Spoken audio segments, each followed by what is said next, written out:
सभी प्रभु प्रेमियों को मेरा प्यार भरा राधे राधे। इस वीडियो में हम चर्चा करेंगे माघ मास की कृष्ण पक्ष की एकादशी का क्या महत्व है और ऐसा कौन सा कार्य करें उस दिन जिससे हमारे बड़े से बड़े महापाप नष्ट हो जाएं, और ऐसी क्या व्यवस्था कर लें जिससे हमें स्वर्ग में भी भूखा न रहना पड़े, वैकुंठ में भी भूखा न रहना पड़े। ये सब मैं आपको बताऊंगा इस वीडियो में, ध्यानपूर्वक सुने। धर्मराज के पूछने पर भगवान श्री कृष्ण ने कहा, माघ मास की कृष्ण पक्ष की जो एकादशी है वो सटतिला एकादशी है और इसका बहुत बड़ा महात्मा है। इस दिन व्रती को तिल का विशेष प्रयोग अपने जीवन में करना चाहिए, 6 प्रकार से उसका प्रयोग करना चाहिए। और एकादशी में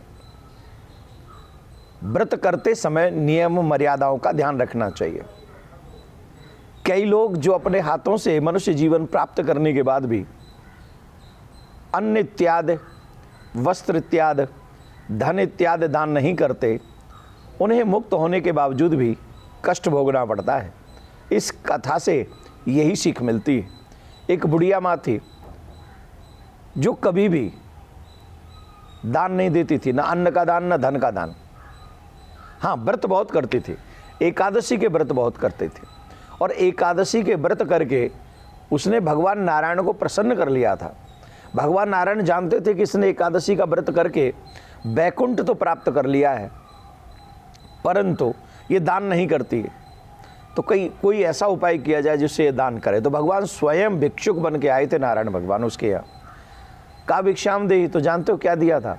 कई लोग बहुत कंजूस होते हैं, दान में मिट्टी का ढिला पकड़ा दिया था भगवान को। अब भगवान भी क्या करते, बेचारे चले गए वापस। कुछ दिन बाद बुढ़िया माँ का जो है स्वर्गवास हो गया, वैकुंठ में गई। बड़े अच्छे अच्छे संसाधन थे, बहुत अच्छे अच्छे संसाधन थे वैकुंठ में, लेकिन तड़प रही थी। तड़प किस लिए रही थी? कुछ खाने को नहीं मिल रहा था। अब खाने को क्यों नहीं मिल रहा था? बोले खाने को कुछ दिया ही नहीं था, आपने अन्नदान किया ही नहीं था।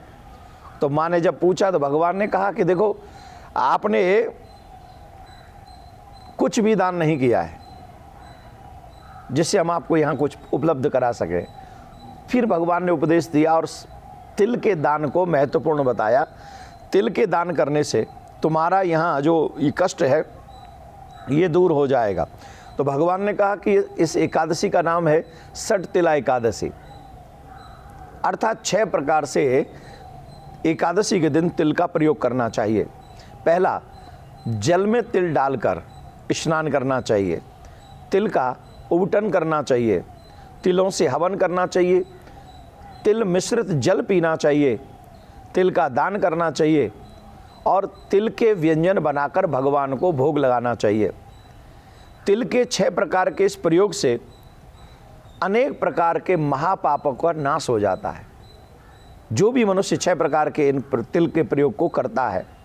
और पुराणों में एक और कथा आती है कि दालव्य ऋषि ने पुलस्त ऋषि से मनुष्यों को पाप से मुक्त करने का उपाय पूछा था। तब पुलस्त ऋषि ने माघ मास की सटतिला एकादशी का महत्व बताया और उन्होंने कहा कि इस दिन उपवास, जागरण, तिल से हवन, दान करना चाहिए तिल का। इस कार्य को करने से बड़े बड़े पापों का नाश हो जाता है। तो इस सटतिला एकादशी का व्रत हम 14 तारीख को रखेंगे, 14 जनवरी को, और इसका पारायण का जो समय होगा वो पारायण का समय होगा 15 तारीख को। वो मैं आपको बताता हूँ। ब्रह्म मुहूर्त में उठना है, स्नान करना है, स्नान के जल में तिल डालना है, तिल डाल के स्नान करना है, फिर उबटन लगाना है। हम तो कह रहे तिल के लड्डू बना लीजिए, भगवान को भोग लगाइए, है ना। हवन कीजिए, तिल से हवन कीजिए और दान भी थोड़ा बहुत कर दीजिए, आदि आदि ये सब 6 प्रकार से प्रयोग कीजिए। तो स्नान के जल में भी तिल डाल लें, फिर संकल्प करें। संकल्प करने के बाद में एकादशी का व्रत करें। व्रत में ब्रह्मचर्य का पालन करें, सत्य बोलें, झूठ नहीं बोलें, क्रोध नहीं करें, जागरण करें। एक और विशेष बात,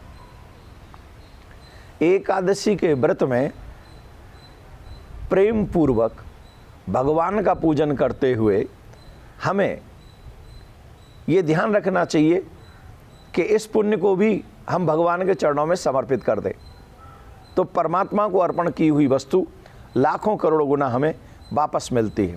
तो इन्हीं नियमों के साथ में आप एकादशी का व्रत करेंगे। पारायण का समय रहेगा, हम आपको बता रहे हैं, जगह जगह पर जब सूर्य जहाँ जहाँ जैसे उदय होंगे, लेकिन हम जहाँ हैं वहाँ से प्रातः 7:15 से 9:38 तक ये पारायण का समय हमारे यहाँ रहेगा। तो आपके हिसाब से जहाँ सूर्य उदय थोड़ा सा होगा उस हिसाब से थोड़ा बहुत चेंज कर सकते हैं। और इसीलिए 15 जनवरी को ये पारायण का समय रहेगा। हर व्रत में कथा अवश्य सुननी चाहिए। व्रत करके मतलब भूखे रह के सिर्फ और सिर्फ हम लोग ये सोचे कि अब कोई हमारा व्रत हो गया, नहीं। व्रत करें, व्रत की कथा सुने और ज़्यादा से ज़्यादा भजन स्मरण करें, तब एकादशी का फल हमें कई गुना होकर मिलता है। चर्चा करेंगे मकर संक्रांति की। मकर संक्रांति एक इतना बड़ा पुनीत पावन दिवस है और मुहूर्त है। इसमें देवता भी पृथ्वी पर आते हैं और संगम तट में आकर त्रिवेणी संगम में स्नान करते हैं। माघ मकर रतिमति जब होई, तीरथ पति आव सब कोई, देव धनुज किन्नर नर श्रेणी, सादर मज्जहि सकल त्रिवेणी। तो इतना पुनीत पावन समय है क्योंकि इस समय सूर्य उत्तरायण होते ही है। पावन उत्तरायण की शुरुआत का प्रतीक है। जब सूर्य देव दक्षिणायन से उत्तरायण की ओर अग्रसर होते हैं, उत्तरायण को आध्यात्मिक उन्नति का काल माना गया है। इस समय किए गए जप तप दान पूजा फल शीघ्र प्राप्त होते हैं। इसी दिन देवताओं के दिन की शुरुआत होती है, जिसे उत्तरायण काल कहा गया है। ये उत्तरायण काल बड़ा अद्भुत है। सूर्य का प्रवेश जब सूर्य के प्रवेश के दिन में होता है तो पुण्य काल सूर्योदय से लेकर शाम तक प्रदोष काल रहता है और मकर संक्रांति उसी दिन मनाई जाती है। और ये मकर संक्रांति का जो महापुण्य काल है, दोपहर 14 तारीख को 3:14 से साय 5:45 तक मनाया जाएगा। ये बड़ा अद्भुत है। इस समय में स्नान का, दान का, भजन का, जप का, तप का, कथा श्रवण का बहुत बड़ा फल माना गया है। बहुत महत्व होता है। ये महापुण्य काल है ना, पुण्य काल ही नहीं है, महापुण्य काल है। मकर संक्रांति के दिन ब्रह्म मुहूर्त में उठकर काले तिल और गंगा जल मिलाकर स्नान करना चाहिए। यदि संभव हो तो पवित्र नदियों में स्नान करना चाहिए और फिर स्नान करने के बाद उसे बहुत बड़ा फल मिलता है। इसके बाद भगवान सूर्य की पूजा, विधिवत पूजा करनी चाहिए, अर्चना करनी चाहिए, सूर्य को जल चढ़ाना चाहिए, वस्त्र इत्यादि अर्पण करने चाहिए। जो भी सेवा, स्मरण, पूजा सूर्य भगवान की आप कर सकते हो, करना चाहिए। अगर आप नदी के तट में जा रहे हैं, गंगा में स्नान कर रहे हैं, जमुना में स्नान कर रहे हैं, तो हमेशा सूर्य की तरफ मुख करके स्नान करना चाहिए। मकर संक्रांति के दिन दान के सेवन का बहुत महत्व है। इस दिन तिल, गुड़, चावल और गर्म कपड़ों का दान करने से अक्षय पुण्य की प्राप्ति होती है। पर याद रखें 14 तारीख को एकादशी भी है, तो यही पुण्य अगर आपको लेना है तो आप 15 को भी ये दान कर सकते हैं। जो अन्न इत्यादि का दान है वो 15 को भी आप कर सकते हैं। पीपल के पूजा, मकर संक्रांति के अवसर पर पीपल के पेड़ की पूजा बहुत शुभ मानी जाती है। पीपल के पेड़ के पास देसी घी का दीपक जलाएं और फिर एक कच्चा धागा या कच्चा सूत या कलावा लेकर उसमें बांधें, मौली इत्यादि उसमें लपेटे। इस दौरान अपने पूर्वजों को याद करते हुए उनके लिए भी तिल, चावल आदि दान करें। ऐसा करने से पितृ प्रसन्न होते हैं। ध्यान रखिए, कई चीज़ें हमारे जीवन में जो नेगेटिव होती हैं, काम का न चलना, क्लेश होना, बच्चों को हमारे विपरीत चले जाना, ये सब पितरों के क्रोध के कारण से भी होते हैं। तो विशेष दिनों में हमें अपने पितरों को मनाने का भी एक समय आता है।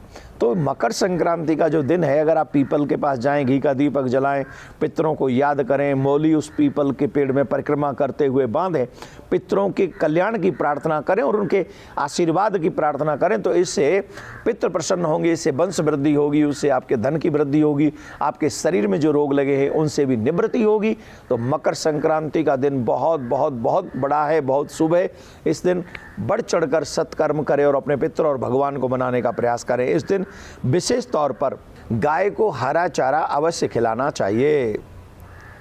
कहते हैं इससे चंद्र ग्रह और सूर्य ग्रह एकदम कंट्रोल में आ जाती है और जब ये दोनों ग्रह कंट्रोल में आ जाती है तो मन भी सुखी रहता है और घर में धन की भी कोई कमी नहीं रहती है। आप मकर संक्रांति पे ये पुण्य कार्य करें। आपको बहुत बहुत शुभकामनाएं। प्रिया कांजू आपकी प्रत्येक मनोकामना पूर्ण करे, आपके बच्चों को संस्कारी बनाए, प्रिया कांजू आपके बच्चों को भगवत भक्त भी बनाए, ऐसी प्रार्थना करते हुए मकर संक्रांति की आपको बहुत बहुत शुभकामनाएं। राधे राधे।